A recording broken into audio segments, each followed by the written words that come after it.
Good evening, everyone. On behalf of the team Calcutta Comparatives 1919, I take this privilege to warmly welcome you to the 55th lecture of our online lecture series. Calcutta Comparatives 1919 is an independent forum for research scholars of humanities and social sciences.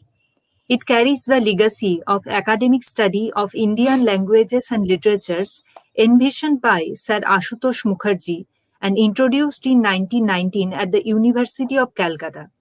It is a platform for sharing research interests and ideas. We are organizing online lectures on various interdisciplinary topics to be delivered by academicians and distinguished research scholars of different fields. Thank you for joining us today. Now I would like to request Jemima Nasrin to introduce the speakers. Thank you, Shuparna. I feel immense pleasure to introduce both of our speakers. Today, we are having a book discussion on philosophical post-humanism. First, I will introduce our interviewer of the day. Dr. Subhadeep Paul is currently Assistant Professor of English at School of Literature, Language and Culture Studies in Bankura University, West Bengal. Formerly, he had served in Maulana Azad College. He was a UGC Research Fellow at Jadavpur University. He co-edited a book entitled Anxieties, Influences and After, a collection of critical essays on post-colonialism and neo-colonialism published by Worldview Publishers in association with Wimbledon Press, UK in 2009. He was co-director of a two-year research project 2016-18 entitled Discoursing the Homeless Elderly, Tropes, Desires, Containment. His fictional and non-fictional writings have featured in Blue Minaret Literary Journal, Earth and Lamp Journal, Northeast Review, Lord Press Edinburgh, etc. Welcome, Dr. Paul, to our forum. Now I will introduce our interviewee of the day, and she does not need any introduction. Dr. Francesca Ferrando is a leading voice in the field of post-humanism and the founder of the Global Post-Human Network. She teaches philosophy at the Department of New York Liberal Studies in New York University. She has been the recipient of numerous honors and recognitions, including the Premio Scianati Prize with the acknowledgement of the President of Italian Republic in 2014. She has published widely on trans and post-humanism. Her latest book is Philosophical Posthumanism by Bloomsbury 2019. In the history of TED Talks, she was the first speaker to give her talk on the post of posthuman. She is named one of the 100 top creative making change in the world by the US magazine Origin and one of the world top speakers on the topic of posthuman. She is a widely recognized public intellectual. I feel honored to welcome you both to our forum. Now, I would request Dr. Paul to kindly begin this book discussion. Thank you. Surely, Jemima. Thank you very much. And hello, everyone. A very warm welcome to our distinguished guest. A very warm welcome to all of you who are watching this live stream on YouTube or will be catching up soon post-recording. It gives me immense pleasure to welcome on behalf of Calcutta Comparatists 1919, a contemporary thinker, scholar, philosopher, academic, futurist, and perhaps, in my opinion, the most popular face in post-humanist studies worldwide. Professor Francesca Ferrando doesn't require any more introduction. Jemima has done the honors. But for those of you who are, regularly associated with the posthuman.org, will be more familiar with her research work. We are certainly looking forward to a rewarding conversation with her regarding her highly influential book by Bloomsbury, Philosophical Posthumanism. Although in the span of our discussion, we would also be touching upon parallel offshoots and critical trajectories of concern. So without further ado, let me give a hearty welcome once again, Francesca. Welcome to the forum. Subhadeep, thank you so much for your beautiful presentation. I would also like to thank Shuparma and Jemima for this invitation. It is a great honor to be here together, and this is how we are really manifesting post-human way of existing, by connecting, thinking together, deconstructing what needs to be left in the past and move with the present, always with the present. So thank you so much. I am really, really excited to be here and to be engaging with you in the discussion on posthumanism. Yes.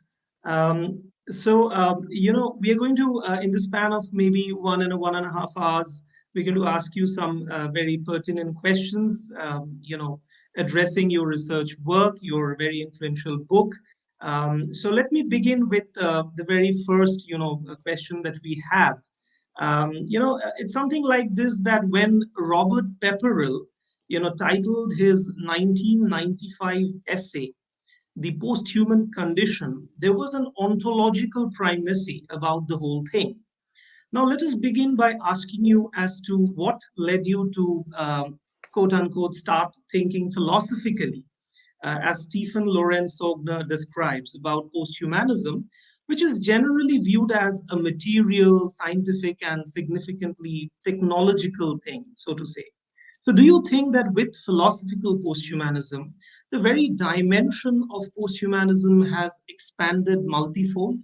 Francesca? Thank you so much, Subhadeep. Yeah, I think that it is very important to realize that whatever we do, whatever condition we are living, whatever we are manifesting, is not just an aspect of existence that is separated from everything else. So, of course, in the 21st century, technology is taking an ontological primacy. If you look at the history of the human as a species can actually be defined through technology. In fact, for instance, through paleontology, the human is defined as that animal who is making tools out of tools. So already you have some scholars and researchers who already in the past have pointed at the primacy of technology in the development of the human. But of course, when we come to the 21st century, just thinking that we are using technology, it's really a way of obscuring our understanding of existence. And of course, when I'm talking about understanding of existence, I'm not only talking about a scholarly way. With COVID-19, we are more aware than ever that the way we exist is not just through our writings, because we are living and we can die tomorrow. So it's not just some intellectual ideas, it's really who we are. So when we think of technology in the 21st century, and of course also in the 20th century, but it's getting definitely more and more evident, we need to think it as a way of ontological unfolding. What I mean is that it is a way that is having, permeating, shifting, informing everything else from our bodies. Think of the issues that many people start having because of the constant use of technology, from arthritis to Raynaud syndrome to all kinds of things. Think of the way we think of ourselves. All of a sudden, we want to be connecting today. For me, it's morning. For you, it's evening. I am located in New York. You're located in Calcutta. And we are able to do it because of this interesting assemblage of networks and energies and alliances and electricity and material bodies of technical objects. So, yes, you're very right. When we think of posthumanism, it is between little comma easy to think about it through science and technology. But of course, science and technology is not separated from humanity and from ecology. Someone like Jussi Parikka talk about the Anthropocene, how, for instance, technological devices have an impact on the ecosphere. So that's when philosophy comes at hand. That's when philosophy is not just something that is studied in some departments, in some universities, is when it is a real tool for existential insight. And I have to be honest and say that COVID-19, the pandemic historical situation, really pushed me even more to really see the power of philosophy, not just something as it is written by a bunch of trained philosophers, but as something that deeply affects us all, because all of us, even more nowadays, we have to ask who we are. Now that people around us are getting, disease, or maybe we're getting disease, we're worrying about our own life. we are asking who we are as an individuals, as a species, as a society, and as a planet. So when we think who we are to all these layers, technology become one of the revealing forces, and is not just anymore just some technical object out there that we are using. And in this, I like to quote Heidegger, and he says that the great danger of our era is not technology itself, is our illusion of mastering technology. We're not mastering technology. On some level, technology is already mastering us, because we're already thinking in a way that it is much more apted to like a digital existence than the way the biological body works. Think through social distancing. The people who had access to have had access to social distancing and have access to technology, they're starting to become almost like into a digital existential condition in which you exist because you're online. Through the online platform, you can connect with others. You can know about others. Are they alive? Are they not? Did they post today? Did they write me back? Think of all the familiar connection that are being transformed through virtual reality. I am connecting every day with family in Italy and in other nations through technological devices because I cannot travel at the moment. So it is not just something that we're using. It is something that is shifting who we are, but it's not bad or good. It is something that we have to be honest about, though. We cannot just say we're using this tool. It is something that is having an impact on the whole realm. But again, I would like to say that it is not to say, oh, this is the greatest thing, as some techno-utopians say, or it's the worst thing, as some techno-Luddites say. It is what it is, but we need to be aware of this. True, Francesca. I perfectly second you on that. And I would also say that we are indeed very fortunate to have your virtual avatar with us at this moment, this connect that we cherish so much. I would next want to know from you that Subhadeep, I want to say something. Actually, it was not because of the pandemic. December and January 2021, I was supposed to be in India. I love India. I have a lot of scholars who are friends of mine who were thinking about, having a whole Indian tour, talking about posthumanism, having many different lectures, having a kind of like a journey of scholars moving around India, talking about posthumanism through different universities. So that was a great vision. It's not over, it's just being postponed. But if it was not because of the pandemic, I would have been physically now in India. It's been a long dream of mine to be in India since a very young age. I wanted to be there, and it's I've not been in a hurry. I know that on some level I'm already in India. Probably I've already been in India, and I'm going to be in India. But it's very interesting that right now, January 2021, I would have been in India. So it's great to be here with you because we are connected anyway. Indeed. We do hope to have you, someday over to our institutions. So my next question to you is. As early as in the 1985 essay by Donna Haraway, A Cyborg Manifesto, she's been quite vocal about denunciation of the terminological and ideological postulation of posthumanity. But you have insisted on multiple platforms about a symbiosis of ethics, justice, language, and transspecies. So can we say that we can regard the Harawian position as dystopic and yours as an utopian position? You take on that? Thank you so much for this question. So it is a very interesting question because it is very true that Donna Haraway, on many levels, have been one of the pioneers in the field of posthuman studies, although she does not see herself as a posthuman. As you mentioned, her work, the Cyborg Manifesto 1985, is one of the groundbreaking works in really rethinking of the existential condition through technology. So she says, we are already cyborgs. Now, it has to be said something. Of course, she's an incredible intellectual, incredible visionary that, of course, has been evolving her own vision. So when she was writing in 1985, her message, some people at least, found her message almost too optimistic. in the sense that she was saying, you know what, we are already cyborgs, and this opens a lot of very interesting possibilities. She was answering to specific fears about technology that were coming from specific fields. So she was specifically talking to a feminist audience and a socialist audience in the US. But of course, her work went, much broader than her own expectation. And all of a sudden, her work is still read nowadays when the technological scenario is very different. Now, it is important to acknowledge her work in context of the time that she was writing.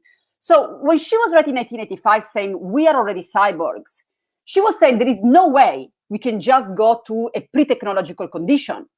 I'm nothing against, for instance, ecofeminism or goddess feminism. They are wonderful ideas. But this idea that you can go back to nature on some level is a little high historical, because we are who we are. And the planet is what it is. And the satellites around us are who they are. There are satellites all around us, and we can go to the forest, imagine that they are not there, but they are there. We can still go to the forest, but we need to acknowledge that this is our planet in the 21st century. So with Donna Haraway, later on, she started to be very vocal about saying that we don't need to be posthuman. Actually, when she refers to herself, she says, I'm not a posthuman. If anything, I'm humus. I am the earth going back to the earth. She's also very much into ecology, a different take on the Anthropocene that she called the Capitalocene, animal studies, and so on. Now, for me, the question is not so much that I am this or that. We are many things. Of course, I'm also humus. When I'm going to be dying, hopefully my body can integrate with the earth, eventually with centuries. Nowadays, because of hygienic conditions, they don't allow bodies to be placed on earth. That would be great, but it's no longer the case. But of course, we're all these things. But we're also posthuman, not in the sense that we can just get rid of the human. And in that sense, that's more, let's say, of some techno-transhumanist approach in which we were human, some of us are transhuman, and then a couple of us are going to become posthuman. I'm not talking about that. So of course, when we talk about posthumanism, there is a lot of confusion. That's why first part of my work as an academic was trying to bring some clarity, because there is no way we can bring any vision if all of us are confused about the terminology that we are using. If you're saying, red, and I think you're saying green, and if I'm saying blue, you think I'm going and saying purple, it's a mess. It's of course, Nietzsche says, from the chaos, you get the dancing star that is born out of it. But also the chaos has to be integral and honest. If the chaos is just out of confusing words and language, you get into the Tower of Babel, and it's a whole other issue. So for me, the first thing was, if we're really trying to manifest visions out of this posthuman condition, we first need to understand what we're talking about as a society, as a species. So the first part of my work was trying to clarify all the terms. What does it mean to be transhumanist? What does it mean to be posthumanist? And so on. Clarifying that, when I talk about being posthuman, I'm talking about an existential condition in which we are aware of the fact that we are not just a category. I'm not just a human, as much as I'm not just a woman or Italian or American or man or Indian or Chinese or whatever. These are layers of understanding that are referring to specific social, I would call it narratives. And narratives have power. I'm not trying to dismiss them, but they are social narratives. We need to be aware of that. Even to be human is a social narrative that is actually pretty young. Because if we look at the history of the term self humanus comes with the Romans, and the term Homo sapiens comes with Linnaeus in the 18th century. So it is pretty a young genealogy. So it is very important to realize that we don't have to choose. I don't have to say, oh, I can be this or I'm not that. Of course, we need to outline our own existential maps to understand what we really want. What are we really trying to achieve as scholars, as people, as beings in this dimension? Of course, we need to ask that question. So, of course, having a clear map of our existential integrity, it is very important. So Donna Haraway is doing the right thing, saying what she thinks that she is. But on my side, as a posthumanist, I would say that first of all, again, it's not that if I'm this, I'm not that. So it's not an or and or. I'm more into philosophy of mediation. That's why, for instance, my approach is not so much to go against those bad transhumanists, as some other posthumanists have a little more of a radical idea of that we are the right and they're wrong. I don't think that it's right or wrong. I think that everyone has very bright perspectives. And of course, everyone is not seeing the whole picture. Otherwise, we would not have Lila, the cosmic game. Why do we have Lila? Because we need all different perspectives. Each of us is seeing different things, but we're all connected. This is kind of a unified consciousness in plurality, in diversity. But in order to be able to connect and see the wider picture, we need to be humble enough to listen to others. Now, if we think that I am right, because now I'm really the one with the right understanding, and I am wrong, and then our way is wrong, or transhumanists are wrong, I'm not getting the full picture, because they're also pointing some very interesting insights. For instance, transhumanists, I'm not a transhumanist myself, but I own to transhumanists a lot, because they, and I say they because I see also a lot of limitations, but they are brave enough to see very interesting possible outcomes of the biological body, which are very possible. For instance, a radical lifespan, which is already happening. Think of the life of the humans back in the Vedic period or the Roman period, or even like 200 years ago. Like the lifespan was much shorter. Now we're living a longer life because of different developments. So when you're talking about a radical life extension, we're already radically expanding our lives. So that's not so much a utopia, it's already happening. So going back to Haraway and to your question, I would say that her work is incredibly inspiring. I'm a big fan of her work. Doesn't mean that I have to agree with everything she says. I think that it is not so much to find the perfect label. So it's not that now posthumany is the perfect label, or is not the bad label to be used. I think that everyone has to find their zone of comfort in order to bring out their voices. I find posthumany at the moment as a zone of comfort because it allows a lot of existential creativity. Maybe 20 years from now, when this is going to be seen as a standard, which is already happening, so much is happening around posthumanism, even in just a couple of decades that I've been around. The interest is growing exponentially, which means that soon enough it's going to become, one of the canons. Once it becomes one of the canons, just will need to be deconstructed. We will need to come with other ideas to leave the existential doors open. So again, Donna Haraway is a wonderful thinker, brave enough to keep exploring existence and bring different notions. But do I agree with everything she says? No, I don't. And that's, of course, is the beauty of existence. And I expect also all the listeners here not to agree with everything I say, because that's my own vision. And I want to hear to your visions. So I think the final, cosmic puzzle is when we are able to manifest our own voices in uniqueness, and also be able to understand and connect with everyone else's voices. Very well worded, Francesca. I perfectly, second your vision of inclusivity, which in this context of, eternal becoming that posthumanism advocates is very apt. So now coming to the phrase that you've already mentioned, the philosophy of mediation, my next question to you is that you espouse a philosophy of mediation while being deeply aware and acquiescing of the fact that posthumanism is also aware of its epistemic limitations as theorized by and for humans. This is page 2 of your book, if I'm not mistaken. So do you think we are blaming the humanist ideal too much? Or is it that we are pinning too much hope on a redemptive, utopian techno-triumphalism? Your take on that, Francesca. Excellent question. Thank you so much. Yeah, so it is a very important question, because some people are saying, how can you be a posthumanist? If you're human, how can you go beyond the human? Now, of course, the point is, this is not about saying, I can know exactly what a cat would think, or as another human would think. This is kind of the polite convention in which I'm assuming that other people understand me and that I can talk to the people because they are also fully conscious beings.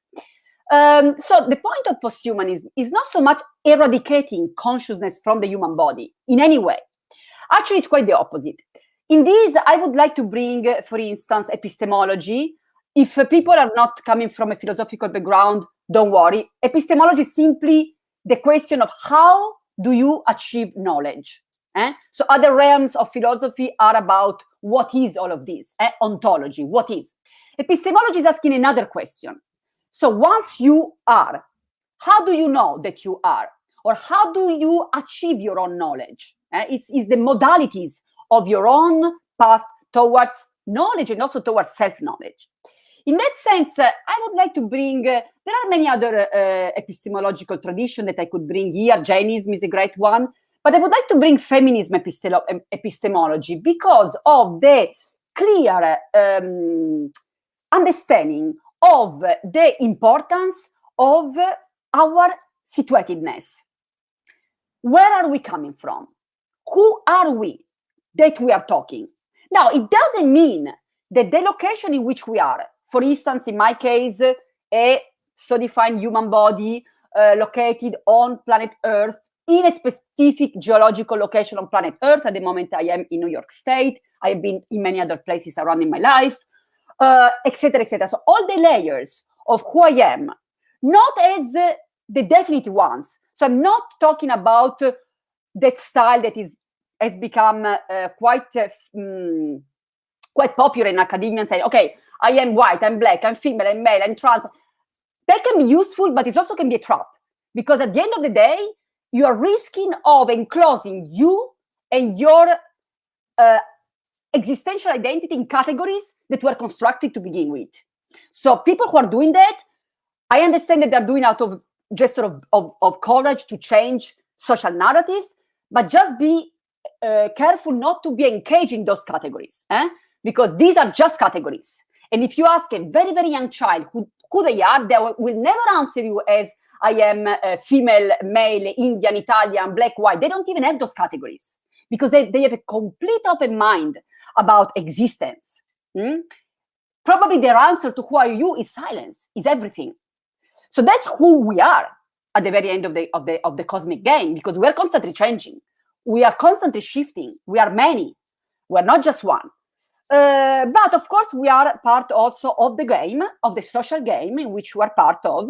And of course, we can change the rules anytime we want.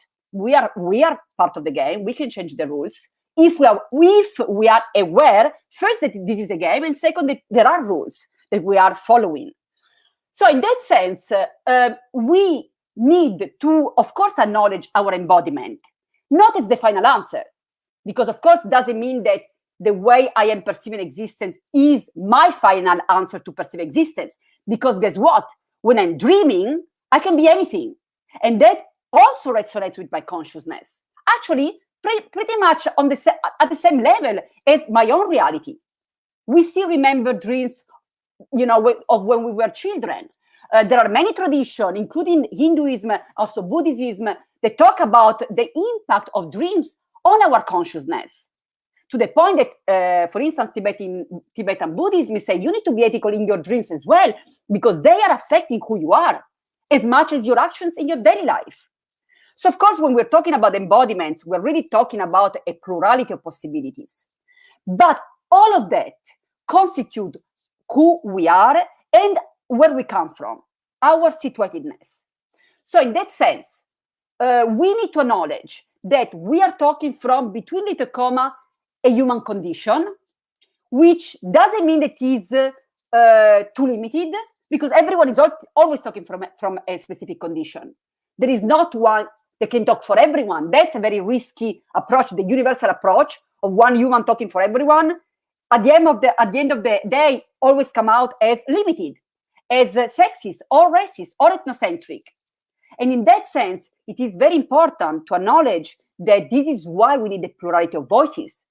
Because even the greatest sages, they were using often a type of narrative that was not all comprehensive. Maybe they were using just a male pronoun or a ethnical background or whatever it was.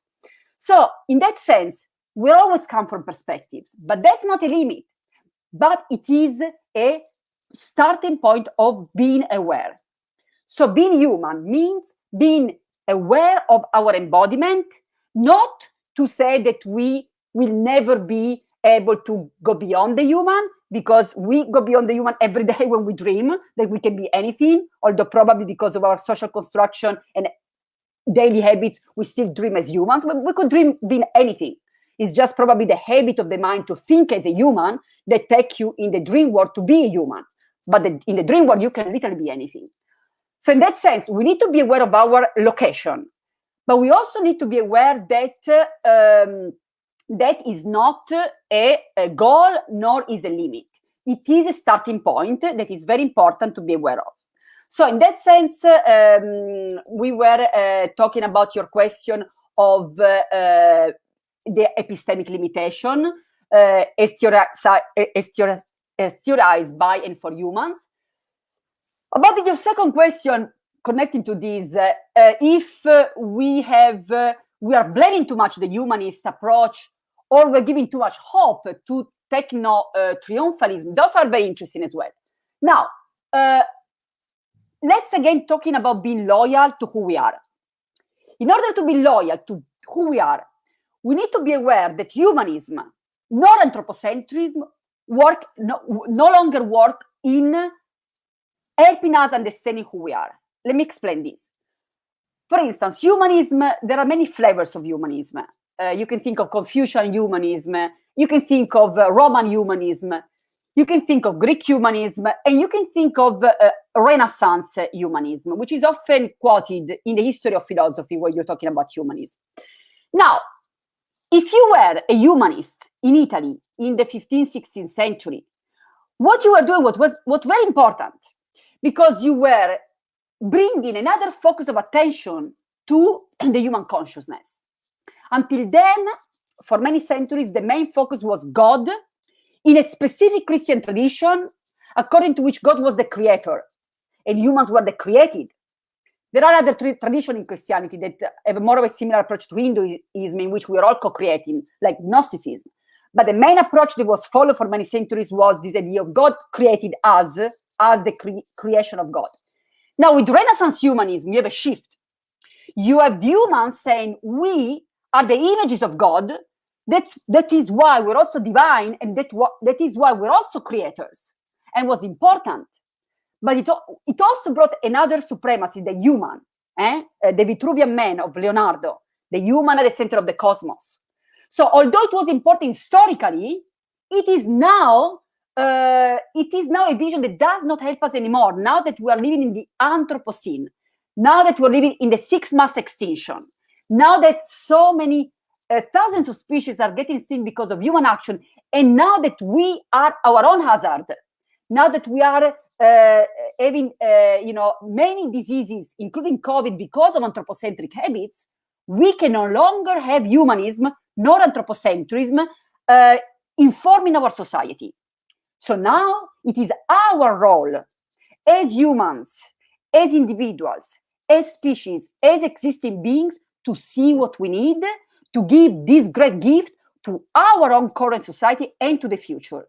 So in that sense, on the other side, the answer for me is not techno-utopianism either, because technology, to be replacing God with technology, is not the answer. It's not that, okay, God knows it all and God is going to take care of it. We are part of it. We are also divine. We also need to take care of our existence. In the same way, you cannot just say, okay, now that, God is maybe less of a fashionable term, at least in some circles, you replace it with technology, now it's all good. Now Google knows. And now you can just Google it and find your answer. It's not true. You Google it and you find human biases, because technology is also informed of the people who are coding technology. So the ultimate answer is not an ultimate answer, is a constant process of reaccessing who we are as individuals, but of course also as a species. Thank you so much, Francesca. Yes, our situatedness, the sense of, plural identities, and a vigilant consciousness, do contribute to, the way we are evolving with the things that are evolving around us. Thank you so much for that. My next question to you is based on the idea that both Rossi Braidotti, and you have critiqued the exceptionalist civilizational standard, is the phrase I'm using, in the Western humanist ideal of man as the root of the colonialist mindset of expansion. Now, we talk about this is a sordid legacy that has bred all kinds of inhuman activities, which is mentioned, I think, in your book, Chattel Slavery, the Conquistadors, the treatment of the Native Americans, the victims of the Rwandan and Nazi genocides.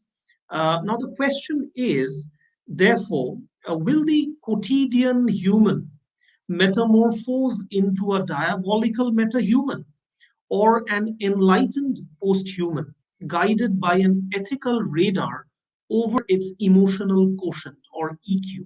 Because you see, like this, the sense of ethics and the sense of, our emotional quotient being in a sense of balance is a sort of a precarity that is also working up, post-humans who are like us researching about this. So your take on that, please. Yeah. Thank you so much for this very important question. There are many layers that I would like to address here. First of all, I would like probably to start from the end. And I would say that the post-human journey is not going to be a single journey.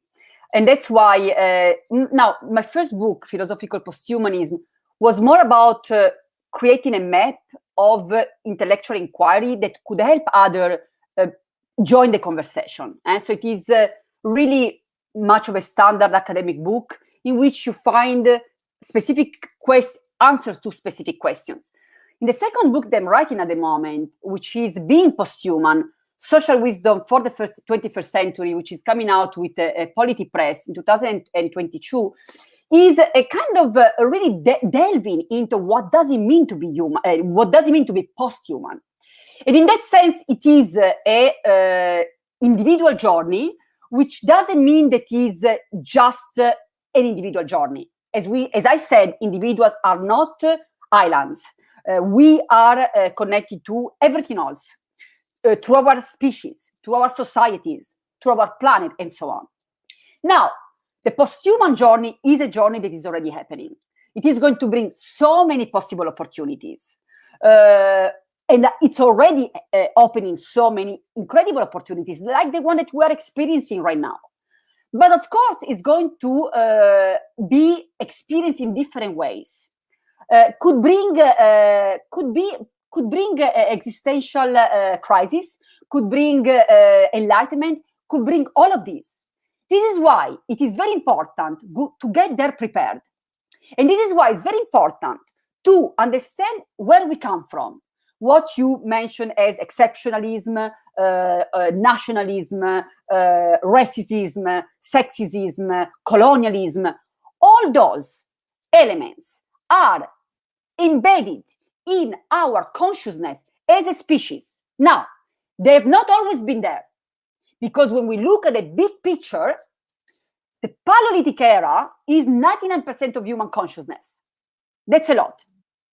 Historically speaking, 99% of the human history is Paleolithic time. We don't know much about it because human life was lived in a different way. The priority then was not to archive knowledge, was to exist. So we have some findings that are very interesting, but definitely we have a different approach to existence. We have nomadic tribes moving around with more matrifocal approaches that are demonstrated through the finding of figurines, female figurines, that were small to be brought with you. So we have a very different mindset. The first example of historical war come much later on, during the Bronze Age, and the first proved example of human violence also come more during the Neolithic time, when you start to have borders, you start to have property. Now that you're not just nomadic, now that the land is not everyone's land, you can just move around. Now you have borders, now you have your crops, now you have agriculture, now you have to protect your ownings, you have to protect your family. Now you start to develop military. The military start with the development of urbanization. Now, again, I'm not saying that before was good and after was bad, not at all. But it is very important to realize that history is evolving. There's some pattern of history that unfortunately we are taught that it's always been like that. We are taught from a very young age that humans have always been at war because we only study names of people who won wars. But that's really a fragment of history, of human history. We're almost taught that history always been patriarchal because we only start to study from the beginning of writing, which come with patriarchal mindset, starting with later on urbanization. We don't study the whole time before that. We don't study the first mythology ever recorded, which was the descent of Inanna, which is a whole matrifocal approach of the Trinity as a goddess. And we have the Trinitarian goddess. We don't study that. We study Gilgamesh, the patriarchal hero. Now, we need to be aware of all of this, not to reclaim any feminist or black or Dalit pride. That's not the point, although that's important. But I'm not talking about that. I'm talking about this. If we want to know who we are, can we just say, I'm just my eye, or I'm just my mouth, or I'm just my hair, or I'm just my hand? Would that really talk about my body? Would not. I cannot say I am my body, but I'm not my arm, I'm not my leg, I'm not my skull. I'm all of this.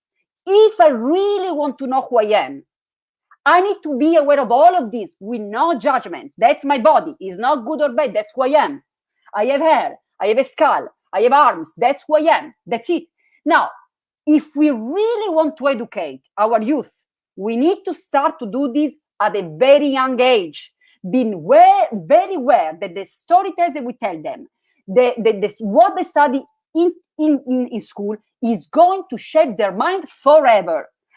Apart from a few that are so brave to say, you know what, is this really the whole picture? And they might use their whole existence to deconstruct all of this.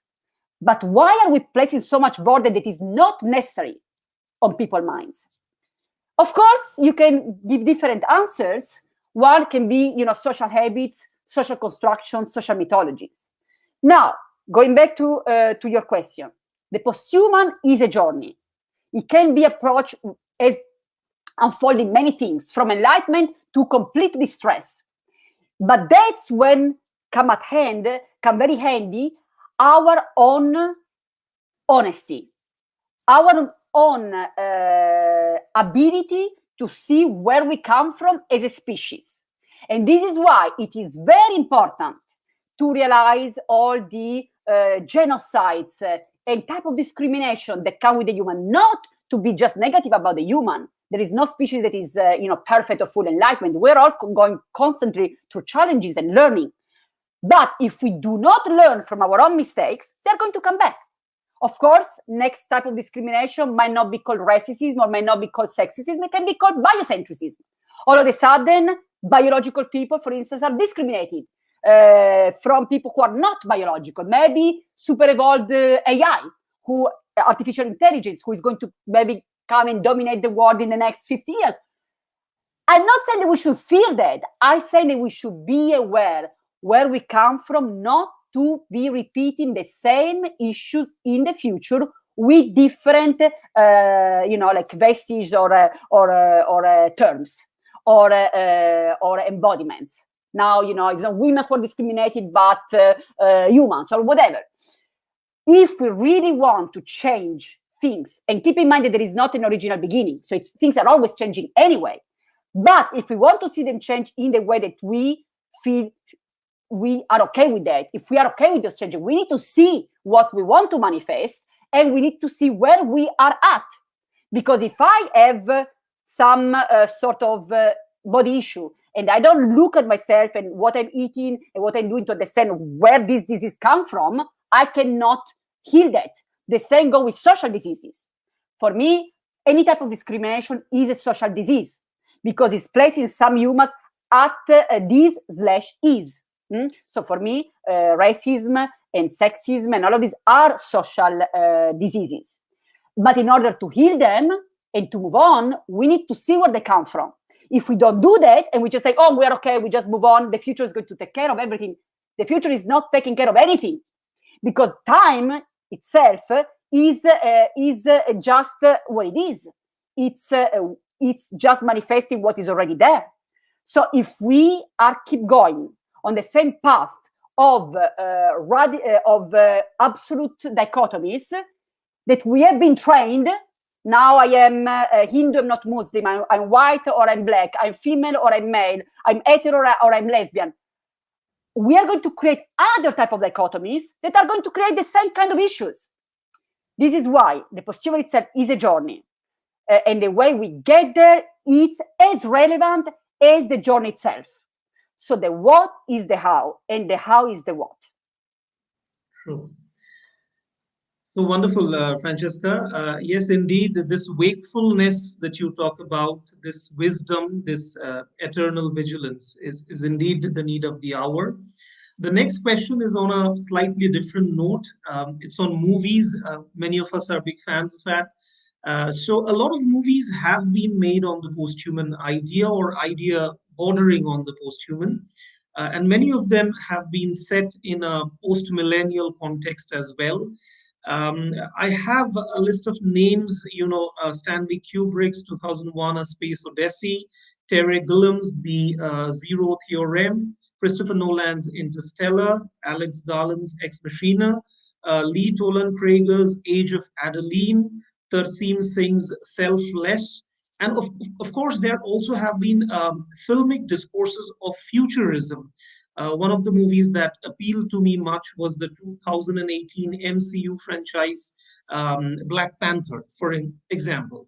Now, the question is, where do you, or rather, I have a series of questions that I'd like to throw to you. Where do you locate the philosopher post-human here? Do you practically envisage cultural embodiment that goes beyond the nation state boundaries and isolationist ethics for expansion? And where are we posited between fiction and futurism? And finally, are we making suitable technological evaluations of who and where we are? Your take on these, Francesca. Thank you so much. That's a very, very important question. This is a very important question, even more with the COVID-19 pandemic, that is really demonstrated how consciousness can be deeply affected and shaped by cultural narratives. Think of the fact that many people being at home, if they had the chance to be social distancing, they were, spending their time watching movies, being online pretty much 24/7. When we watch a movie, when we read a book, when we are online, we are not just doing an activity, and we need to be fully aware of this. We are bringing material to our consciousness. We are giving primacy to specific archetypes. Now, this is deep, radical, ontological agency. To be aware that being online is affecting not only ourselves, but also the way the internet works. In fact, our digital traces are right now changing the internet, which is evolving to all the ways humans are interacting online right now. So, of course, I'm going also to talk about what kind of movies should be made, if there is such thing as should. Maybe I should not say should, but could be made. But also the people who are getting access to this kind of, I would say, archetypal devices, because movies are reinforcing specific archetypes. Now, it does not matter if the movie is located in a very far future, or in a very far past, or in a very close future, or in a very close past. If the future is reaccessing archetypes that we are very aware of, and that we are at unease with them. I give you a simple example of archetype, human violence. I am at unease with the archetype of human violence because I know that it is not necessary. I know that humans, for most of their historical lifetime on this planet, for instance, Paleolithic time, they were more focused on cooperating because they were, even at sometimes at risk of extinction. Think of the Ice Age. So when you were with other humans, you were helping each other to survive. You were not focusing on killing them, because if you kill them, you would not be able to regenerate, to procreate, to gather food. When you met other humans, other tribes, they could bring you important information about location for food or where animals would move around. They knew other areas. Those meetings were extremely important, even to meet other mates and go on with the human species. So I'm aware that humans, for most of their lifespan as a species, did not focus on violence, did not focus on raping, did not focus on torturing each other. In fact, again, talking about rape, some areas of planet Earth right now that are still matrifocal don't even have the term rape. For instance, in India, in China, there is a very interesting example, but India also there are interesting, in Kerala, there are interesting societies. But in India, I know that in one era specifically, they have a matrifocal society in which the term rape does not exist because sexual interaction are based on consent. Now, these are all aspects that we need to be aware of. If we really want to know who we are, what do we want from the human species? Do we want the next Hollywood movie that is based on futuristic humans killing each other, usually with a white human hero? Sometimes he's black, but he's still male. Do we want that kind of narrative to be manifesting? I don't care if they have flying cars. I don't need a flying car. I can already fly in my dreams, although of course I would like to fly. But if the flying car comes with the same type of archetypes that I am experiencing right now, I don't care about those technological devices. I want to manifest different ways of existing. Of course, I'm interested in flying.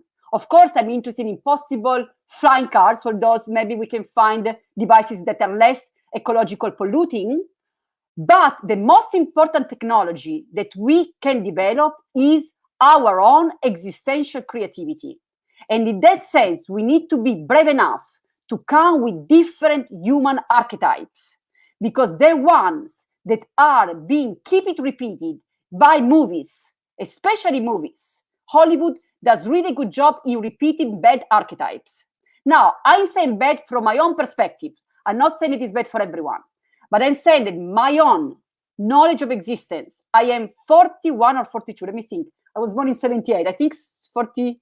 I lose track of time because my years are constantly changing. So I cannot say, okay, I'm this year forever. I don't know. Okay, I am whatever age. I'm in my 40s. Being in my 40s, I know that those archetypes do not work for me. I don't want them. They have been very disrupting in my consciousness because I had to deconstruct many of them, and I still constantly deconstruct many of them. Being able to trust humans, being able to know that there are other ways to exist without keep placing in human consciousness the need of thinking of other people killing you, raping you, brutalizing you, torturing you. Now, the more with these seeds of vision, the more they're going to flourish. If people are watching those movies, even if they don't do those actions, because most people are pretty good, those actions are going to be clear visions in their mind, and that's very dangerous, because mean that they can be manifested because we are a species. We share collective consciousness. So those images are going to be easily accessed by other humans because they can be recognized. Oh, I recognize this archetype. Oh, yes, humans can be killing each other. What about deconstructing those archetypes and maybe focusing on other type of archetypes that have been part of who we are? I am interested in futurism, but the futuristic media that I see out there does not talk at all about the future that I am seeing. I am interested in movies. I think that they are great technological devices, great existential devices, but I'm not interested in 99.9% of the new movies that I see out there, because to me, they are talking about the past, and not talking about the past, but about a past that I am not interested in repeating. That is why not only when we make movies, if we are filmmakers, not only when we write books, if we are authors, but also when we watch movies, when we read books, what kind of medias are we accessing? What type of archetypes are we giving power to? Because just by choosing those platforms, we are creating traces. Online, we are creating digital traces, and in consciousness, we are creating existential traces. Like in the forest, if there is a path that many people are taking, most people are going to just follow those paths. What about taking paths that have been not taken yet? Or what about taking paths that have been taken millennia ago, that have not been taken for a long time? I'm interested in exploring existence. I am not interested in following other people's path necessary, because those paths can also bring to the abyss. And once you fall into the abyss, you need the wings to fly back. Or not black. You need wings to fly. And not everyone has wings to fly. So people just fall into the abyss of other people's nightmares. Just be aware of what you watch. True. So wonderful, so vivid a take on that, Francesca. It's perfectly true that we still expect more thoughtful narratives from Hollywood and similar forums. I absolutely second you on that. Now, coming to my next question, coming back to binaries, since this is something that seems to upset a lot of scholars who are working in different fields. The West has sustainingly orientalized, bastardized, and fixated the rest, if I might use that term, as dehumanized others. Now, have you drawn inspiration from the philosophical and theological traditions of the East, the Middle East, and the Far East, formulating the praxis of your philosophical understanding? And correspondingly, do you perceive a redemptive upsurge from the non-West, if I might use that term as well? And if so, will that manifest itself as a radical ontology for times to come? Francesca?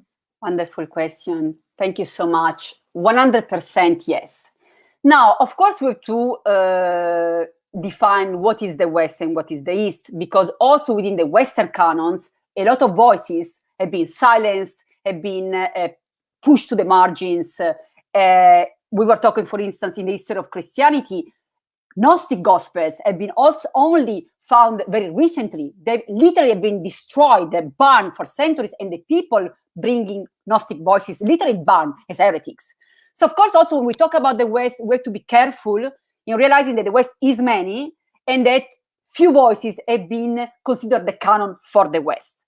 So told, it is true that those voices that had access to defining the canon has actually defined the canon through the East as the minus.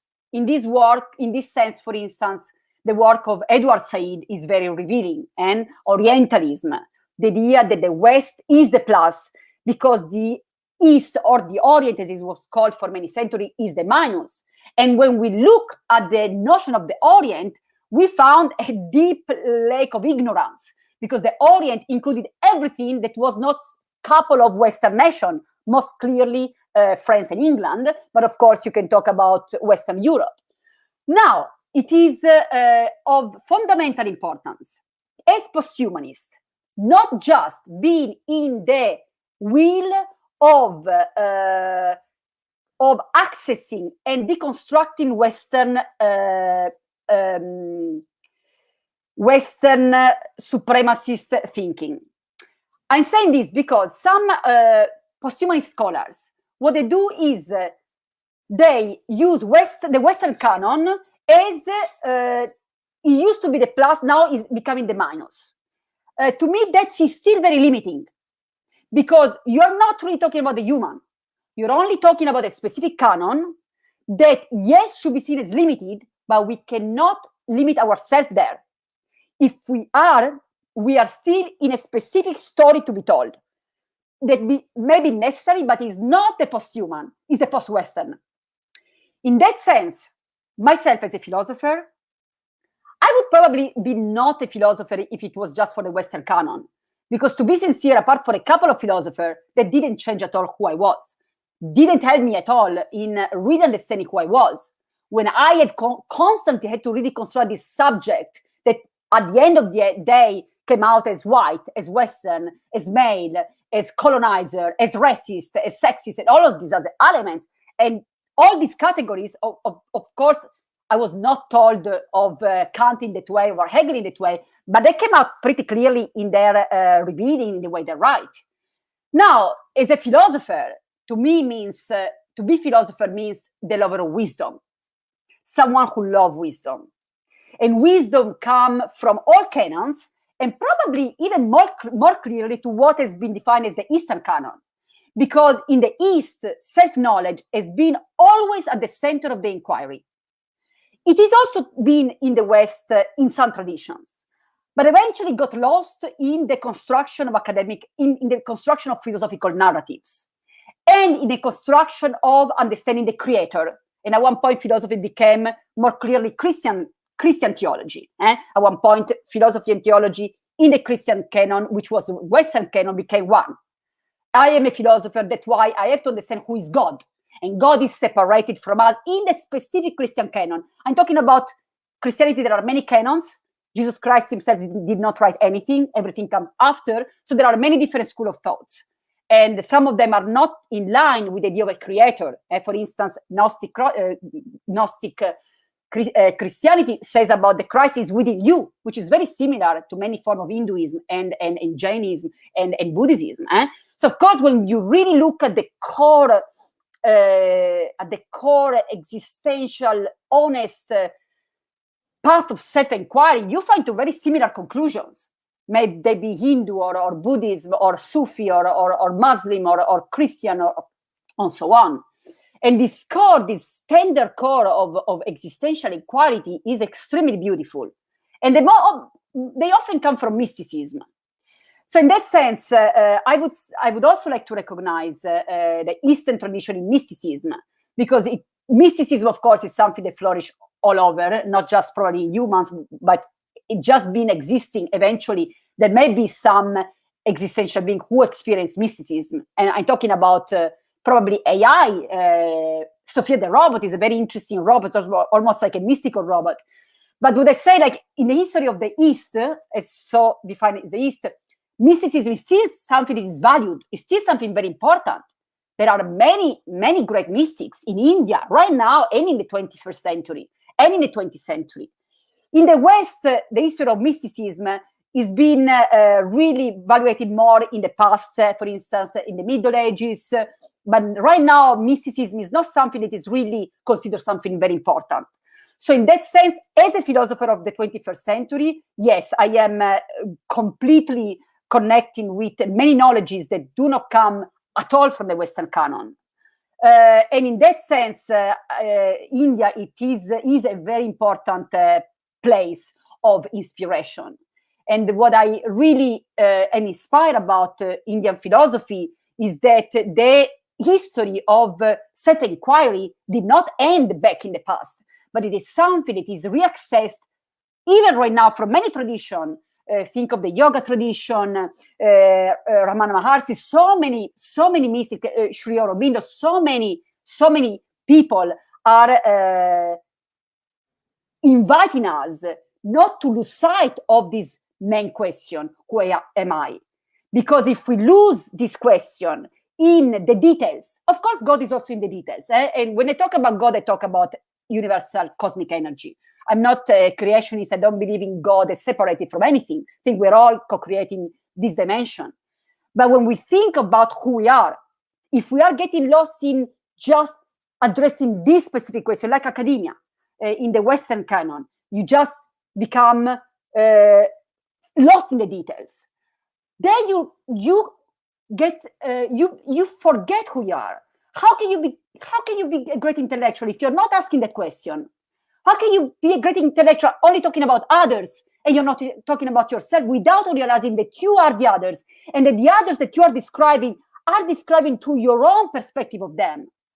So in that sense, for me, there is not good intellectual inquiry without this core existential question of self-knowledge.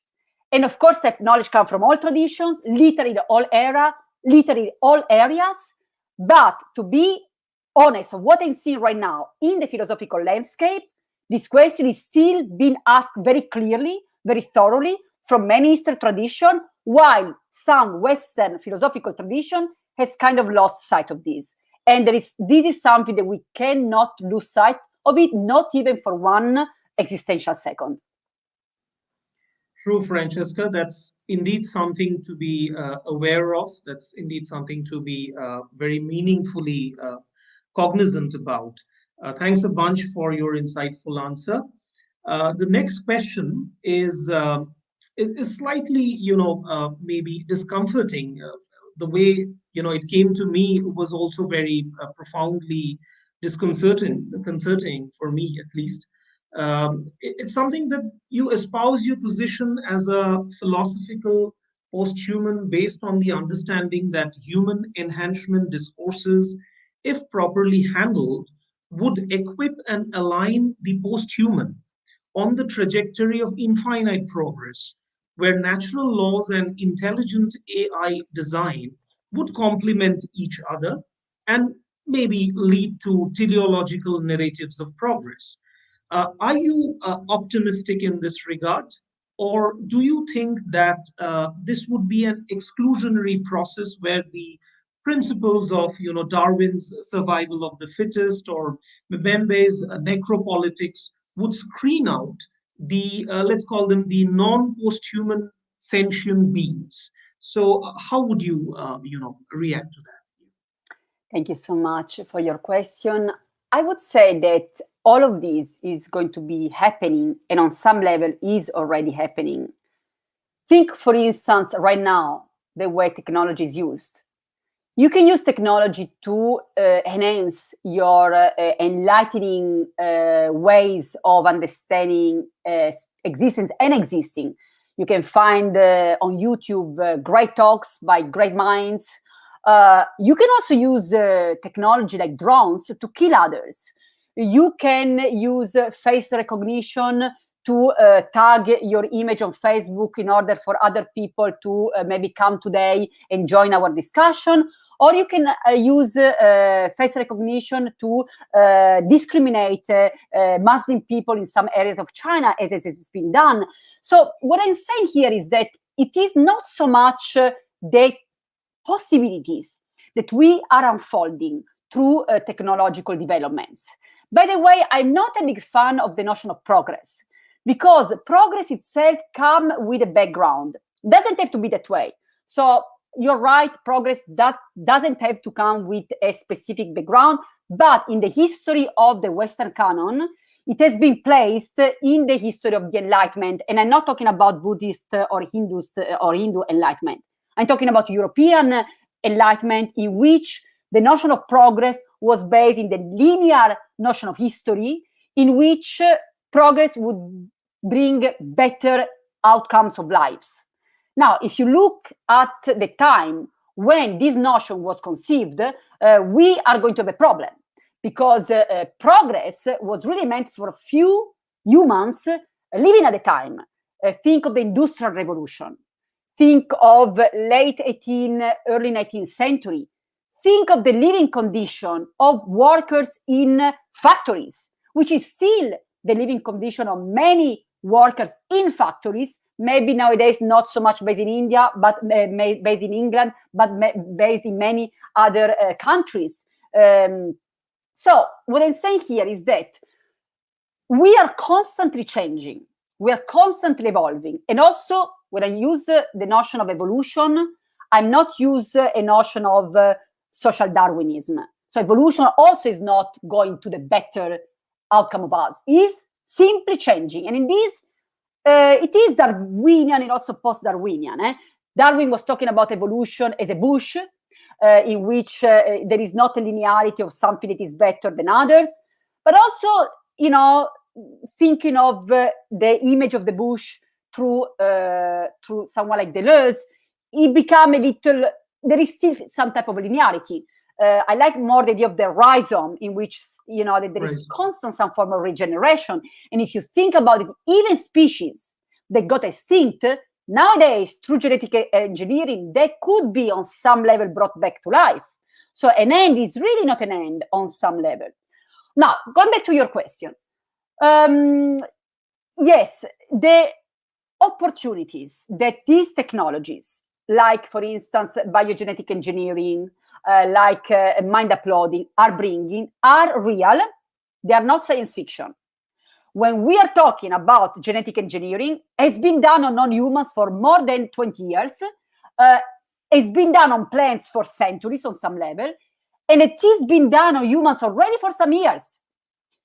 Officially, we have the first news of humans designer babies, 2017. Probably before that, just they didn't make to the news because there are strict guidelines about it. So, first step in this discussion is to realize that it's no longer a question, should we do it or not? It is already happening. It is already happening for non-humans, and it's also already happening on humans. The question is, what do we want out of it? Because, for instance, I was teaching this class on posthumanism, and one of the topics that we address is genetic engineering. And my take is never, oh, we should do it or not. It's more like, we are in this together as a species. How should we deal with this technology that it's happening? Because, again, it's not science fiction. It's no longer a question of, let's just stop with this research. Let's close all the labs that are doing this and focus on something else. It's happening. It's already happening. So how can we, first of all, we need to know about this without fear or without excitement, with no attachment, seeing what is really happening. Now that we see what is really happening, what we want out of it. And it's interesting because in the past, people were talking about, living forever or being able to have multiple bodies. And many of my students, interesting enough, were not interested in that because they were saying, well, life is already comes with a lot of challenges. Having a long life means more challenges. And now if people start to access those kind of technologies, means that we also have to access it because they will have opportunities that we will not have if we don't have access to those kind of technology. So it almost would also become like a social imperative. Maybe I don't want to do it, but because other people are doing it and they are giving an ontological starting point to their children that I'm not giving to mine, then I also have to do it because I want to have my children to at least start from the same privileges. Of course, we are talking about who would have access to this technology to begin with. But after COVID-19 hits, and pandemic, it was very interesting to see a shift in the discussion. And now students, I was teaching this class at the beginning, for instance, of 2020, and some of my students were based in Wuhan, China, and they didn't have the chance to be physically in New York because of the travel bans. And their questions about the whole discussion on enhancement were very different. Their questions were no longer about can we live forever, but were can we, for instance, redesign the human not to be susceptible to specific viruses? Their questions were very practical. And all of a sudden, after the epidemic in one became a pandemic, everyone was interested in this discussion, to the point that some of the vaccines that we now have developed to CRISPR technologies that were some years ago thought as some science fiction possibilities. So we need to be eradicated in our reality, not to be lost there, but to be able to have wings to be really seeing possibilities. So the question is no longer should we do this, this is unfolding, it is happening.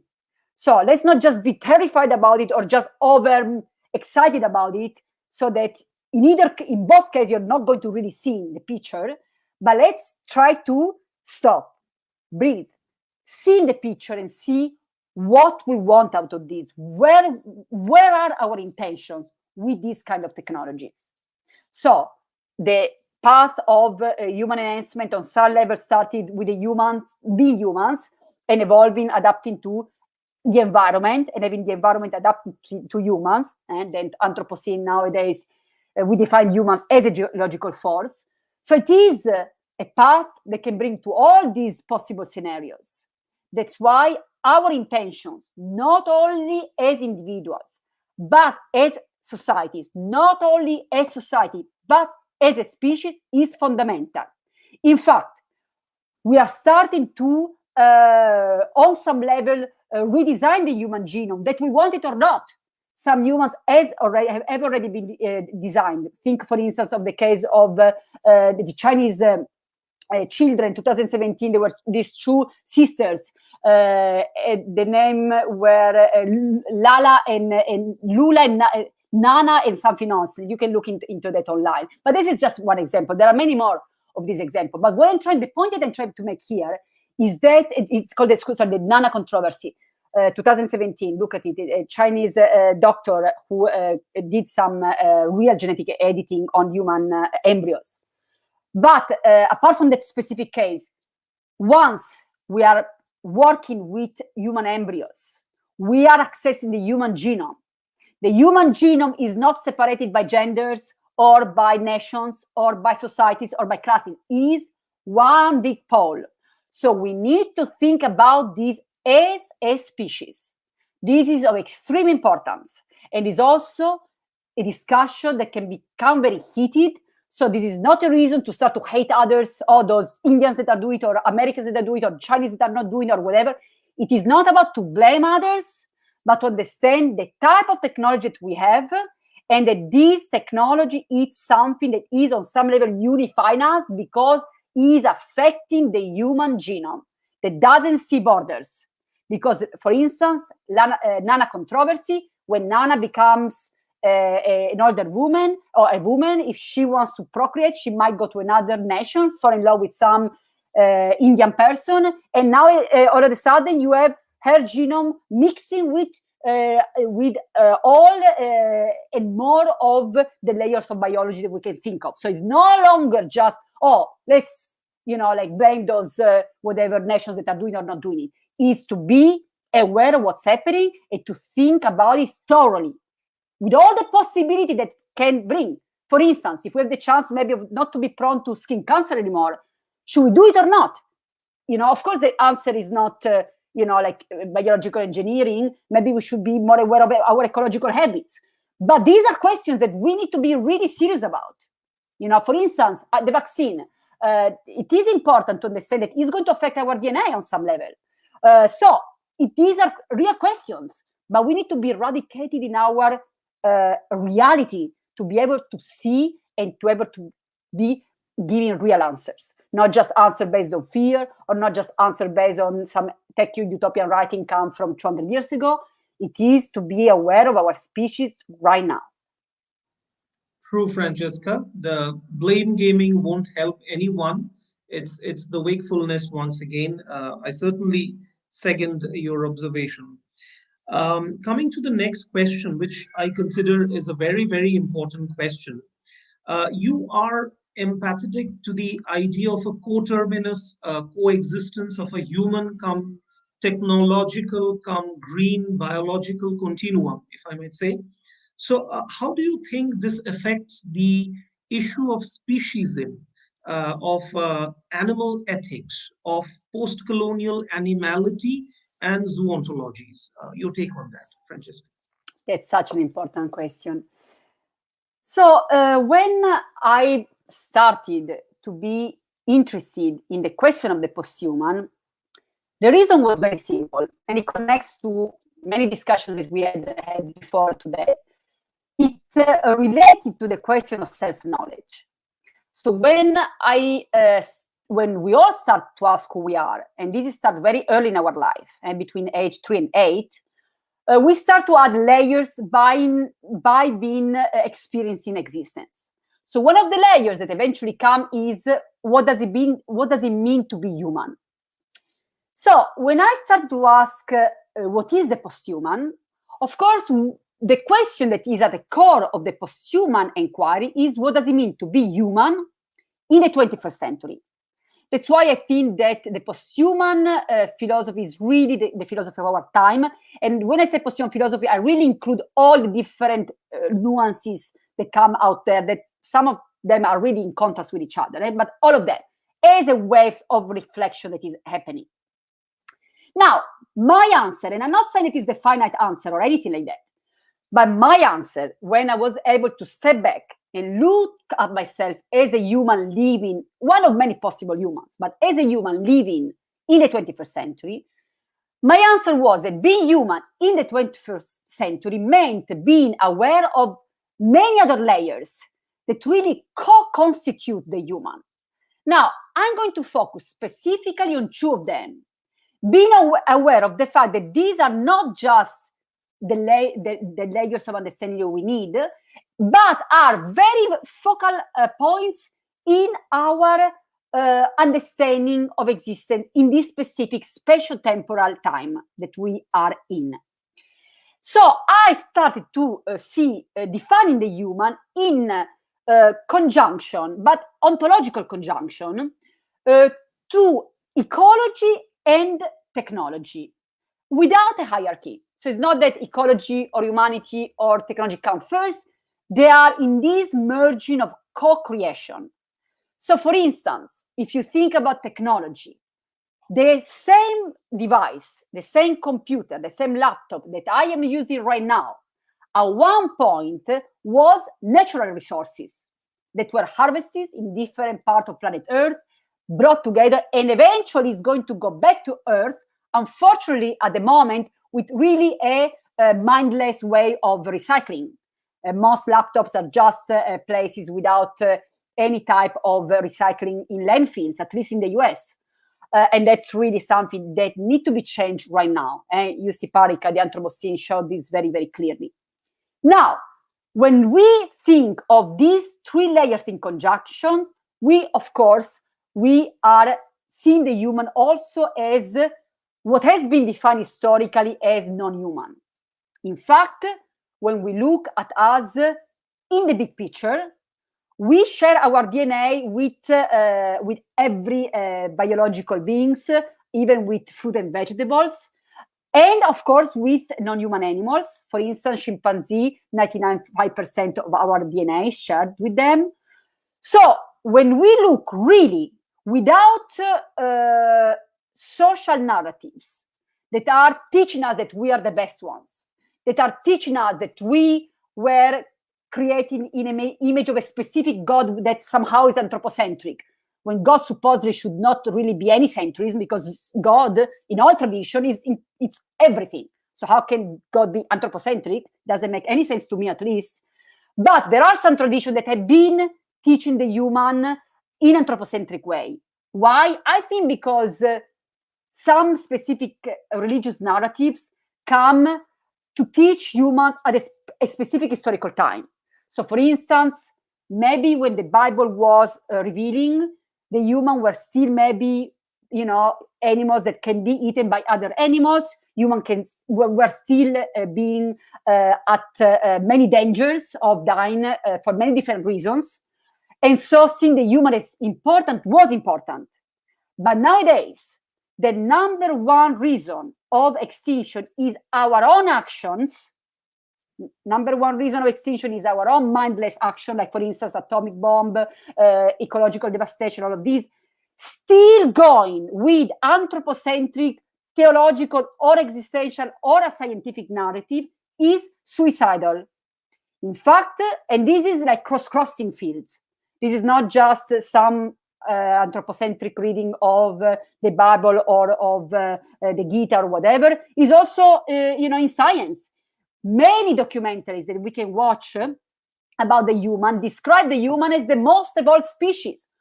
We need to stop that kind of narratives because they are really not beneficial in any way. They are constructing a veil of ignorance in front of our own eyes as individuals, but of course at this level as society that is creating our own path towards the abysm of neglection. Now, every species eventually is going to extinct. If we extinct ourselves because of our own ignorance, in Indian terms, it would be karma, action and reaction with no judgment. So I'm not saying that this is good or bad. In that sense, I'm not a human or is not any human. I'm not, anti-human. I'm not saying that humans are so bad they should get extinct, like some people are saying.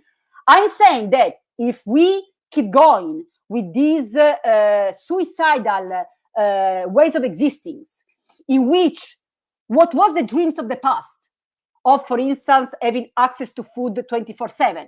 If I think of my grandmother, she had a very tough life. She was coming from a peasant family, and she recalls 1 year in which her father, a strong patriarchal man, was crying on the ground because a big storm had destroyed all the crop of the year, and they would have really worried about what they were going to be eating that year. Now, for her, having access to a supermarket in her older age was a dream come true. It is no longer for me because I'm used to it. So now my dream is seeing humans getting aware of our ecological unfolding. We need to put a full stop right now to ecological devastation because it's suicidal.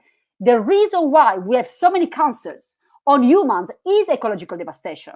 And I bring often this example of me, and I am in my 40s, but when I was a child in Italy, someone having a cancer, it was a drama. People crying, desperation. Now people tell you they have a cancer. You ask, what kind of cancer? Because everyone has some type of cancer. Because of pollution, because of devastations of the ecological habitat. Now, we are not just inhabiting the earth. We are not just living on the earth. We are the earth. It would be as some microbiome in our guts saying, oh, I am living in Francesca's gut, so I can destroy everyone else, every other organ around the guts. Guess what? Eventually, those microbiome would die because Francesca is an organism that is co-creating, coexisting, and is the health come from ancient English meaning for whole. And this Ayurveda is very good on this. Seeing the human is all this layer. When you read, trying to be healthy, is not just what you eat, it's not just what you drink, it's not just how you move your body, it's all these layers. The human is a microcosm and is a macrocosm. The micro and the macro are seen as interconnected in all mystic visions. And as we said, mystics do see very clearly into the DNA of existence. So going back to our point, it is extremely important to be aware of who we are. And being aware of who we are means being aware that we are our planet. We are not just living here. We are our planet. We are going to be other planets. Humans migrating to Mars are going to become Mars. And are not going to look like we look anymore. With centuries, millennia of evolution, they're going to look very different. In that sense, they're going to be on some level post-humanities that are not human anymore, but genetically related to the human. So one more time, being human in the 21st century can no longer be anthropocentric visions in our consciousness. Those perspectives are outdated. They may have been useful at one point. I think of my mother, okay, we can humans, we can do it, or think, like, in the Bible time, when maybe, they needed to have some type of dignity, to know that, if maybe some disease would kill you so young, you still were important, you still were created in the image of God. But we don't need those anymore, because we know that we are on some level divine. We know that we are important. We know that we have an affect and effect on all other beings, all other species. So we need to now see the relationality of who we are in relation to all other animals on many different levels, even to the legal level. And in that sense, it is very interesting, the whole discussion on non-human personhood. Also in India, for instance, dolphin got recognized as non-human persons in law some years ago. So this is not just some theoretical approaches that are out there in the noosphere or in the ivory tower. These have to have an impact on everyday existence, including our laws, including the way we perceive ourselves, and including the way we write science, including the way we are addressing the past, the present, and the future. Absolutely, Francesca. Yes, indeed, this sense of interconnectedness is absolutely vital in our times. A question that I can't really, bypass, because when we talk about, our, interspecies dependency, we must also talk about the issue of identity, as, we, a combined species, having several intraspecies, issues as well. So my next question would be related to the gender angle. Do you endorse philosophical posthumanism as a praxis? I think you have partially answered this question, but we would want to know a little bit more your take on this. That do you consider or do you endorse philosophical posthumanism as a praxis that champions a feminist, LGBTQIAP, non or anti patriarchal or alternate policies of situating the self? Your take on that, Francesca. Thank you so much for this question. I think that whatever comes in our life can be a great teacher. And the pandemic, with all its challenges, has been a great teacher to me. I was pushed to the existential core of myself because of the pandemic. I needed to ask, what am I doing with my life? What am I doing with my job? What am I doing with my writing? Is posthumanism something that is really helping us navigating such a delicate time? For instance, a pandemic that doesn't happen often. Usually, probably with the Anthropocene is going to happen more often. But until recently, there were waves of pandemics. That, yes, of course, they are cyclical. They keep coming back. But it is kind of a specific experience to live through a pandemic in which human consciousness is inundated with fear and pain and death and grieving. So it is, on some level, a very challenging time, but also a unique opportunity to really perceive the finitude of existence while still being alive. Because we are in all of this together, although we're all different, we can perceive the grieving and the depth of the experience of dying as humans. It's all over. It's in the news. It's in our consciousness of going outside and having to wear something because you may get a disease. And you may be fine, but you may be not.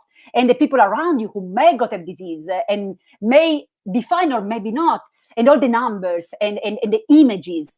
Now, all of these push me to really ask myself, what am I doing? Which is a question that I always ask myself in any case. But of course, the question became also about posthumanism. And I had to ask myself, are we just losing ourselves in terminology? Are we just writing because it's our job? Are we just creating a new language that is going to create a new layer of chaos in the Tower of Babel?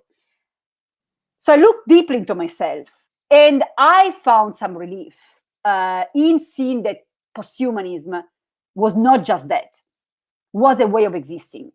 Because if it was just that, I would have been, it would have been enough for me. And I must say that because of COVID and the pandemic, I become much less patient with some type of writing. When I now read even posthumanist accounts that are just too technical and too terminological and too focused on small details without accessing the big question, I'm asking myself, are we damaging human consciousness or are we helping anyone with this? So I'm writing now my second book, which is all about posthuman praxis. And it's almost kind of going to the opposite. It's almost like going to being able to talk to everyone with a very refined language. I feel, at least in this moment of my life, it may change again, but I feel at the moment to use very few references, but more examples and evocative terms that can really get people understanding this is not just something we're studying. Because if it were just something we're studying, we don't need it. We don't need to study anymore. We may die tomorrow. Sorry to say that, but it is true. It is real. If I die tomorrow, to know more isms would not help me in any way. But to be able to really see deeper in what it's happening, not only in the species and in the pandemic, but inside of me because of the pandemic, that is always going to be with me, no matter what is going to happen with myself. And when I think of death, I think of transformation. Nothing dies in chemistry. I'm not talking about, afterlife. I'm not talking about rebirth. I'm not talking about reincarnation. I'm not talking about heaven or hell or anything like that. I'm talking about pure chemistry. In chemistry, nothing is born and nothing dies. There is always constant transformation. And so are we. We are energies. We are transforming constantly right now. My body is shifting right now. Some cells that were on my bodies are dying and others are generating. And so when we die, it is going to be transformation as well. So in that sense, those kind of approaches of posthumanism as a way of existing, to me, at the moment, maybe because the pandemic had a huge impact on my consciousness, I took it very seriously because I had to think about it very seriously. And it really shifted. And to me, posthumanism can only be a praxis. If it is just a theory, I think, forget about it. Don't even bother. Do something else. Take a walk. Breathe. Do anything else.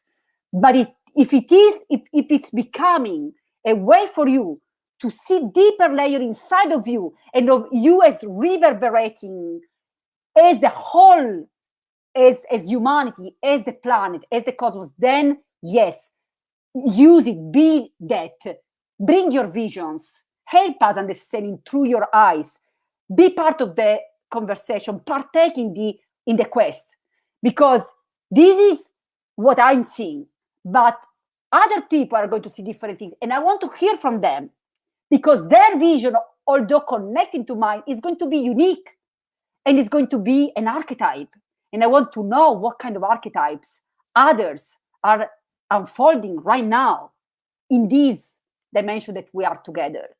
So of course, all the layers of understanding that you talk about, feminism, post-colonialism, anti-Black movement, all of that, of course, has to be part of who we are, because if we keep going on with social illusion of mastery, now I am better because I am a woman or a man, I am better because I am Brahmin or Dalit, I am better because I am Western or Eastern, that can be a social game that we may want or may not want to play. I don't want to play that, but some people may be interested in playing that. But there's going to be creating veil of ignorance, because they are going to create an illusion of masteries that we do not have. The only mastery that we have access to is inside of us. But of course, the inside is the outside.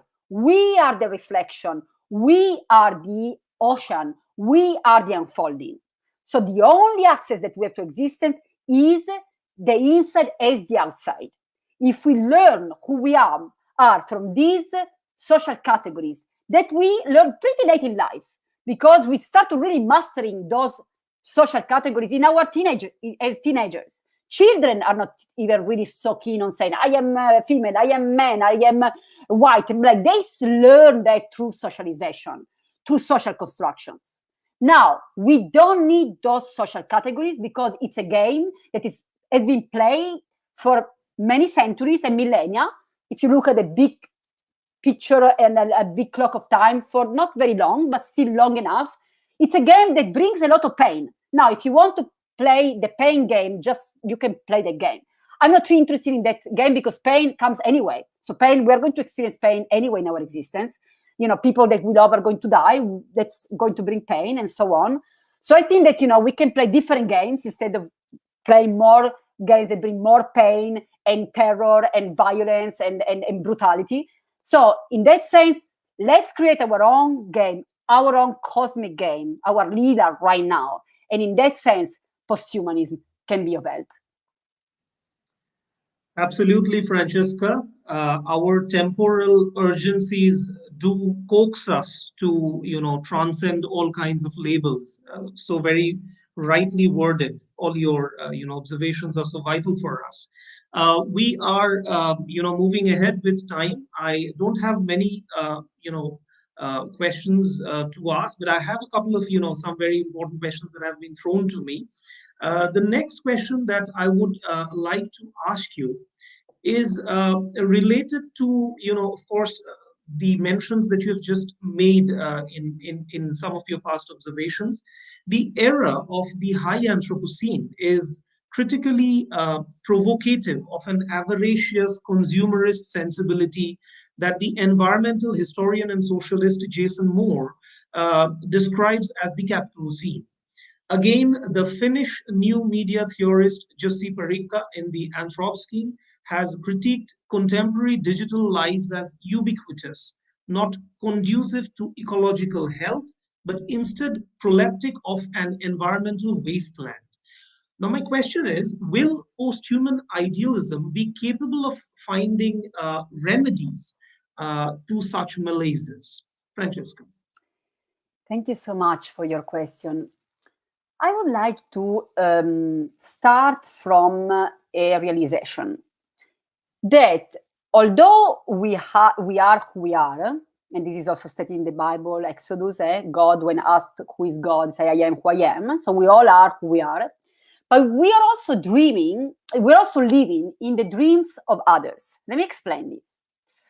The building in which I am right now has been built many years before I was born. The cities that have been moving around in my life has been around for many centuries before I was born.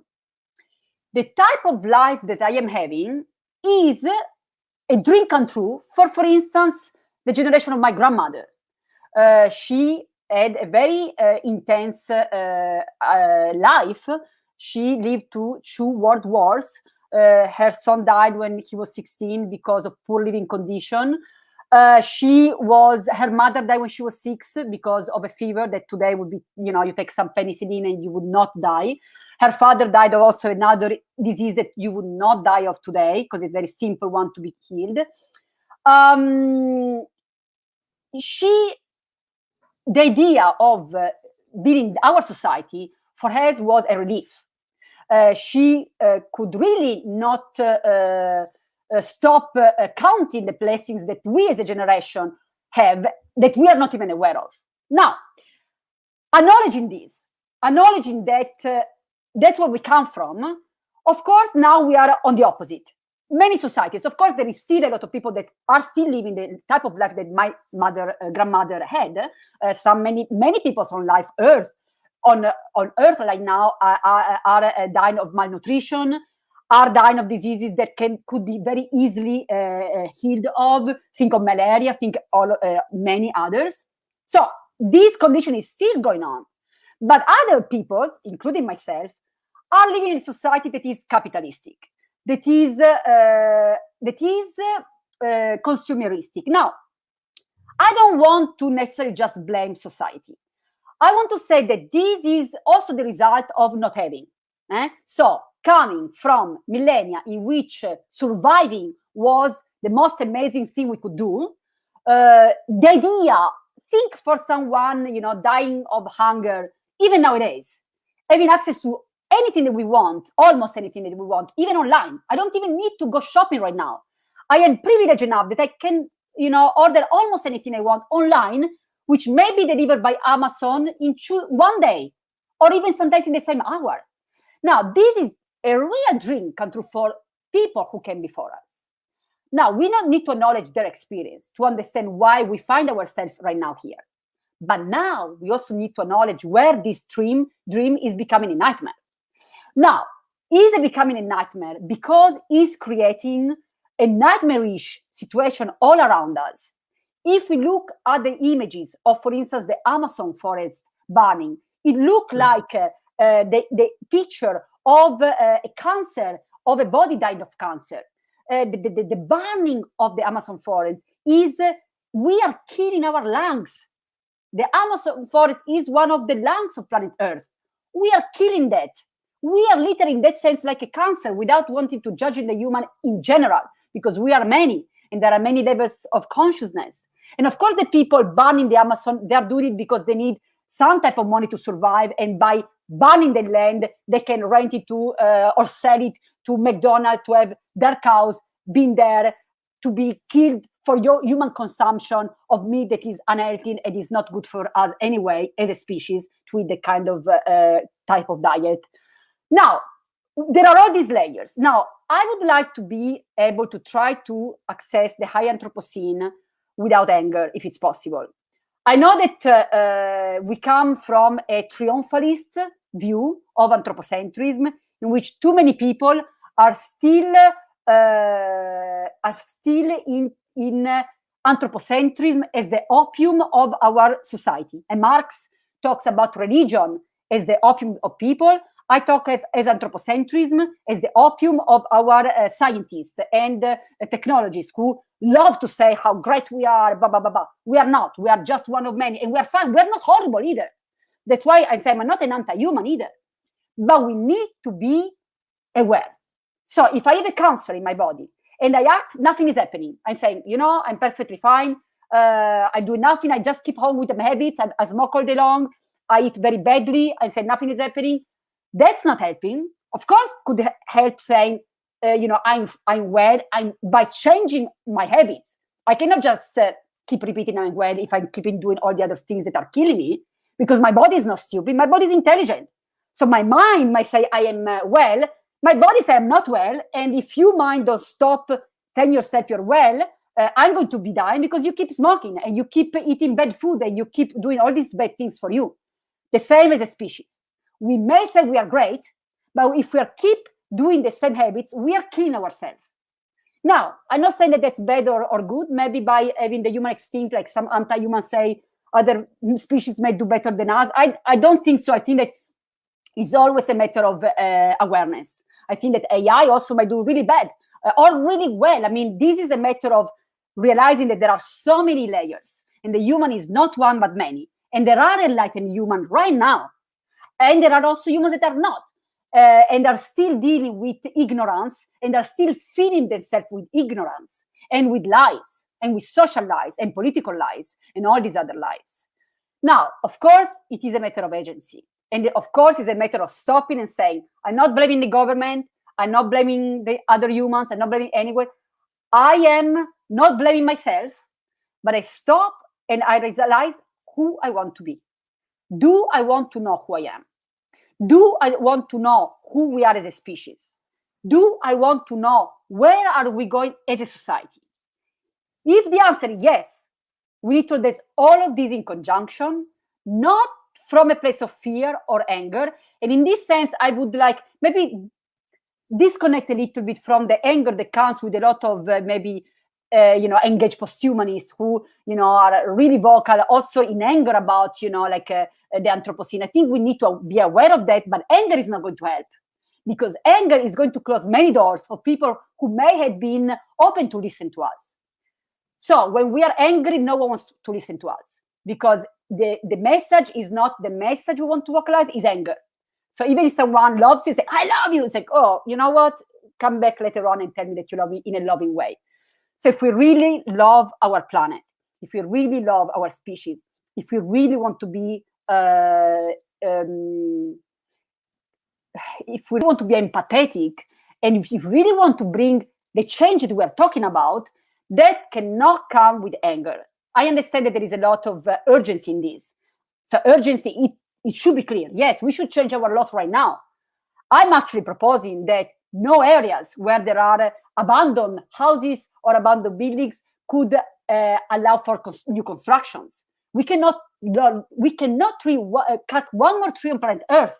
They don't only have the right to exist, but they are giving us oxygen for us to be healthy.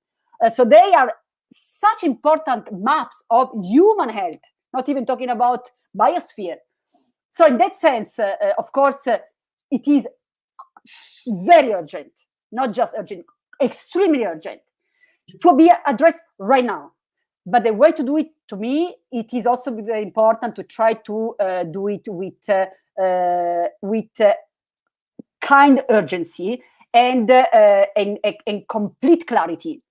And when we are angry doesn't allow us for clarity. It creates this hot environment in our mind that distorts a little bit the vision. So even if the vision is almost accurate, cannot be fully accurate if it is spoken with words of anger.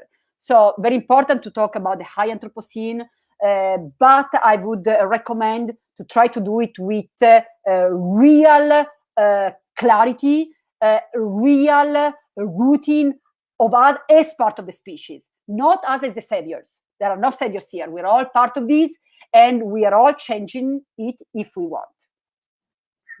True. Yes, Francesca, indeed. Along with this sense of inclusivity, we must also keep in mind the fact that the fact of the agency is the ultimate deciding factor, and agency must begin with the self. So to begin with, I think you have already asked my next question. You have already answered my next question, which kind of focused on planetary futures. And indeed, it's true that we can't leave everything, or we can't abandon a sense of future to a demoniacal cosmology. Of course, there is scope to re-introspect ourselves and the choices that we are making almost on a daily basis. My final question to you, and I think we are sticking to time.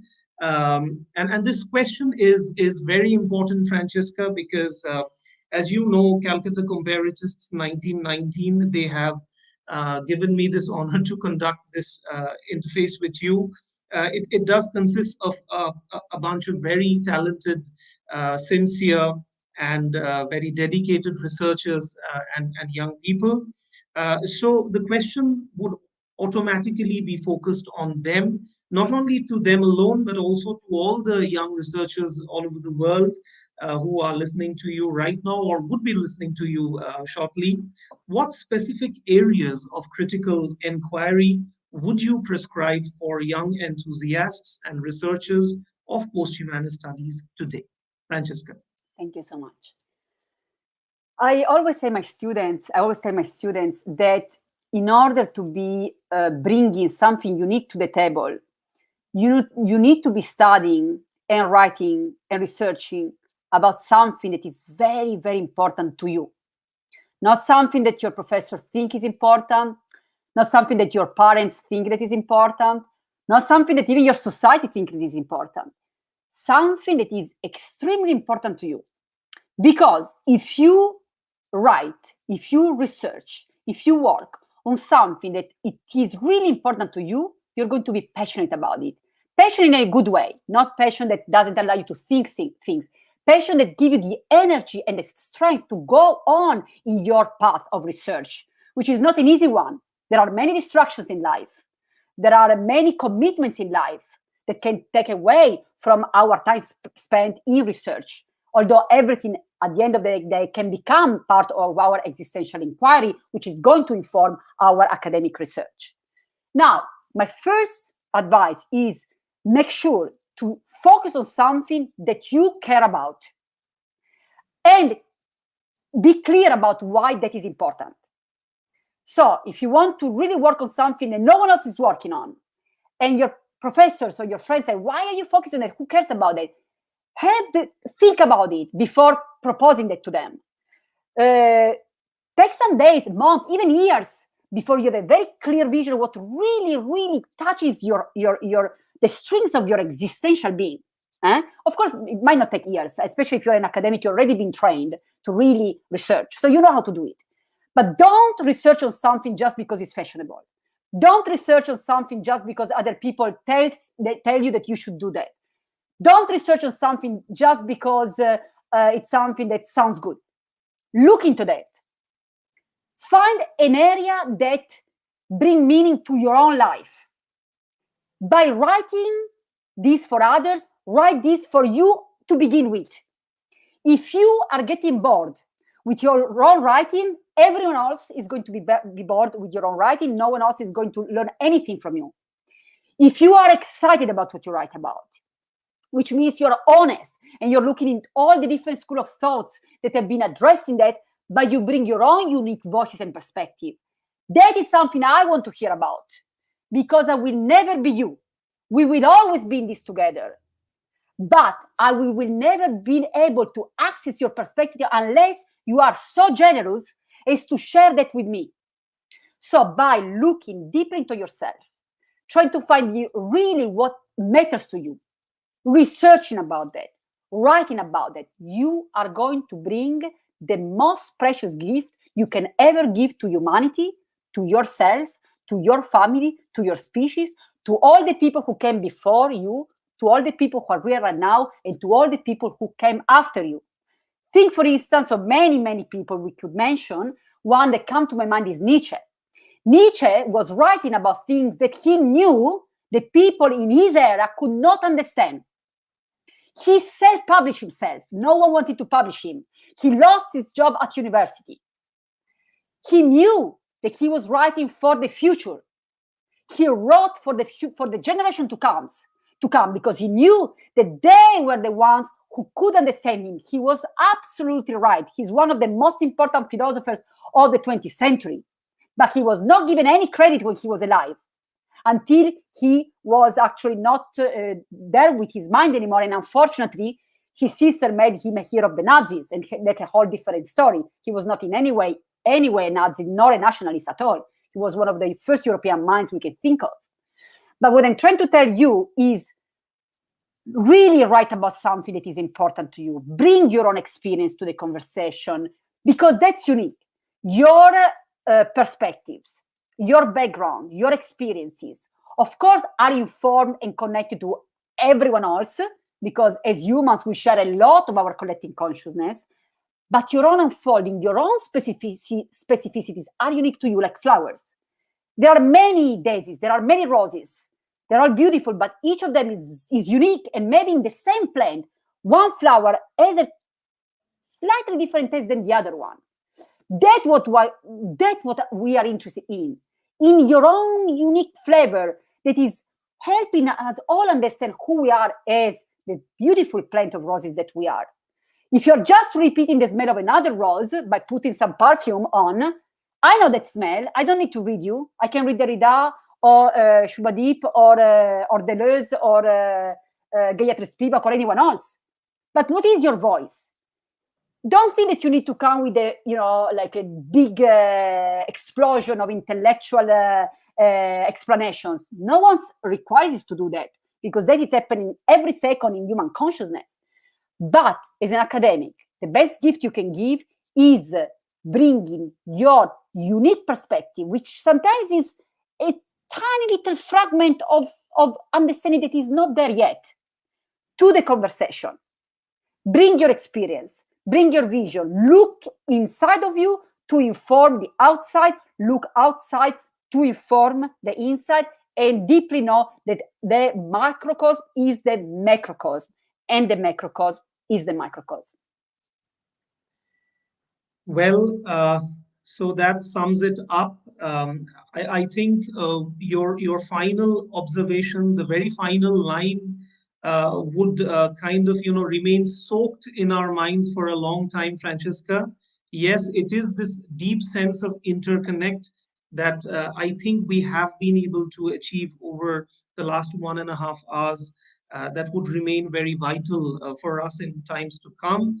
Our sincerest gratitude to you for reaching out to us with the profundity of your philosophical wisdom, your post-humanist insight. I'm sure we will be picking up cues from this for further investigative sojourns in the post-humanities.